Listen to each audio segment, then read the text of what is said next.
Hello and welcome to my channel. My name's Alexander and today I'm going to review Fight Club by Chuck whatever.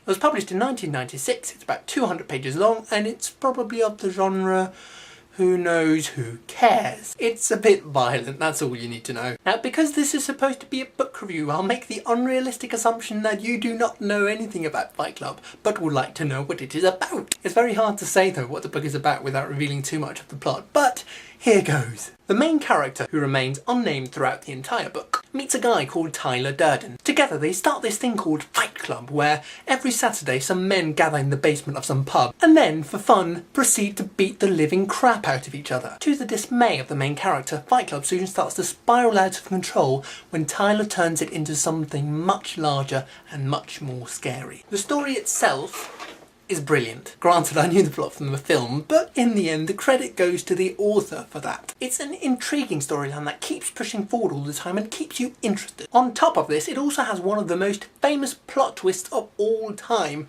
although having now read the book I'm a little unsure of how much of a twist this was actually meant to be. Anyway, the ending is great is what I'm trying to say. And finally, the style of writing is also very gripping. You see, the book contains about 30 short chapters, and between each chapter there's often a quick jump in place and or time. Not only is this relevant to the state of mind of the main character, it also means that the book never slows down. So I found this exciting all the way through. Now, as I've already mentioned, Fight Club has been turned into a film. If you didn't know that, well, you should. And if you've seen the film, like I have, then without saying too much, I'm sure you can imagine that it changes your reading of the book a little bit. So the question is there any point in reading the book if you've already seen the film? And I would argue that, to an extent, yes. First of all, you get more insight into the inner workings of the main character's mind, which can be fairly important to a story like this, and which is something that can't always be conveyed properly in film. And second, I found that there are a few differences between the book and the film, which seemed like minor differences at first, but ultimately